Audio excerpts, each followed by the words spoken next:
دوستو قرآن کریم کوئی سائنسی کتاب نہیں ہے۔ میرا مطلب کہ اللہ تعالیٰ نے انسانوں کی ہدایت کے لیے قرآن پاک کو نازل کیا، نہ کہ سائنسی تجربات کے لیے۔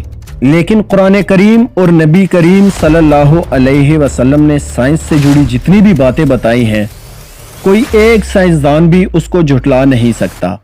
بہت سے ایسے معجزات ہیں جس کے بارے میں سائنس ابھی ٹھیک سے نہیں جانتی، جیسا کہ سفر معراج کیسے طے ہوا وغیرہ۔ ایسے ہی ایک اور واقعے کے بارے میں ہم آج کی ویڈیو میں بات کرنے والے ہیں، جسے شق القمر کہتے ہیں، چاند کے دو ٹکڑے ہونا۔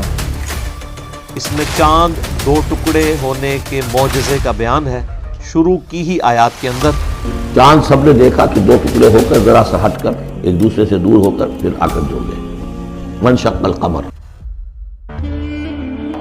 دوستو ہجرت سے 5 سال قبل قریش کے کچھ لوگ رسول کریم صلی اللہ علیہ وسلم کے پاس آئے اور کہا، اگر آپ اللہ کے سچے نبی ہیں تو ہمیں کوئی معجزہ دکھائیں۔ سرکار دو عالم صلی اللہ علیہ وسلم نے پوچھا، تم لوگ کیا دیکھنا چاہتے ہو؟ چنانچہ ان لوگوں نے سوچا کیوں نہ محمد سے ایسا کام کروایا جائے جو ناممکن ہو۔ انہوں نے حضور صلی اللہ علیہ وسلم سے کہا، اے محمد اس چاند کے دو ٹکڑے کر دو۔ نبی صلی اللہ علیہ وسلم نے کہا، اگر ایسا ہو جائے تو کیا تم ایمان لے آؤ گے؟ انہوں نے کہا، ہاں ایمان لے آئیں گے۔ رسول اللہ صلی اللہ علیہ وسلم نے اللہ سے دعا مانگی اور چاند کی طرف اشارہ کیا۔ دیکھتے ہی دیکھتے چاند پھٹ پڑا اور اس کے دو ٹکڑے ہو گئے۔ سب لوگوں نے یہ منظر صاف طور پر اپنی آنکھوں سے دیکھا۔ اس کے بعد رسول کریم صلی اللہ علیہ وسلم نے چاند کی طرف دوبارہ اشارہ کیا اور وہ دیکھتے ہی دیکھتے دوبارہ جڑ گیا۔ مگر کفار نے اتنا بڑا معجزہ دیکھنے کے بعد بھی ایمان نہ لائے اور کہا یہ تو محمد کا جادو ہے صلی اللہ علیہ وسلم۔ دوستو ان میں ابو جہل بھی شامل تھا، مگر قریش کے کچھ سمجھدار لوگوں کا خیال تھا کہ جادو کا اثر صرف حاضر لوگوں پر رہتا ہے، اس کا اثر ساری دنیا پر نہیں ہو سکتا۔ لہٰذا انہوں نے طے کیا کہ جو لوگ دوسرے علاقوں میں تجارت یا کسی کام سے گئے ہوئے ہیں، وہ جب مکہ واپس آئیں گے تو ان سے پوچھیں گے کہ کیا انہوں نے چاند کو دو ٹکڑے ہوتے دیکھا تھا۔ اگر انہوں نے گواہی دی تو محمد صلی اللہ علیہ وسلم سچے نبی ہوں گے۔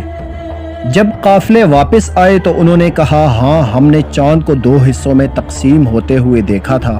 کفار مکہ نے اس سے یہ تعبیل گھڑی کہ جادو پورے آسمان پر کیا گیا تھا، اس لیے جس نے جہاں سے بھی دیکھا اس کو وہ منظر نظر آیا۔ اس معجزے کے بعد چند لوگ ہی ایمان لائے اور باقی گمراہ ہی رہے۔ لیکن بعض لوگ کہتے ہیں اگر چاند حقیقت میں دو ٹکڑے ہوا تھا تو باقی ممالک میں نظر کیوں نہیں آیا؟ اس کا جواب نہایت ہی آسان ہے کہ جب دنیا کے ایک حصے میں رات ہوتی ہے تو دوسرے حصے میں دن کا وقت ہوتا ہے۔ جہاں رات تھی وہاں یہ معجزہ دیکھا گیا، جیسا کہ مکہ میں واپس آنے والے قافلے نے تصدیق کی، حالانکہ وہ نبی صلی اللہ علیہ وسلم کے سخت خلاف تھے۔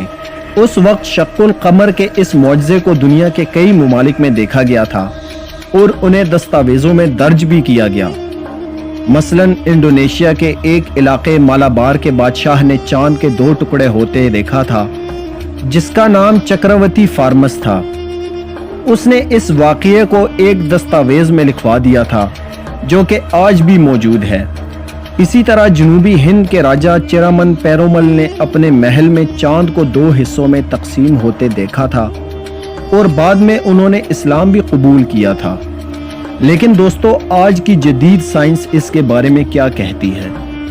1680 میں ایک ماہر فلکیات ڈومینسیو کسینی نے چاند کی بہت ڈیٹیل سٹڈی کی اور چاند کی ایک تصویر بنائی، جس میں اس نے چاند کے درمیان ایک لکیر بنائی تھی۔ اس کے 200 سال بعد ناسا نے چاند کی تصویر جاری کی، جس میں کسینی اور جدید تصویر کا موازنہ کیا گیا اور دونوں تصویروں میں یہ لکیر مشترکہ پائی گئی۔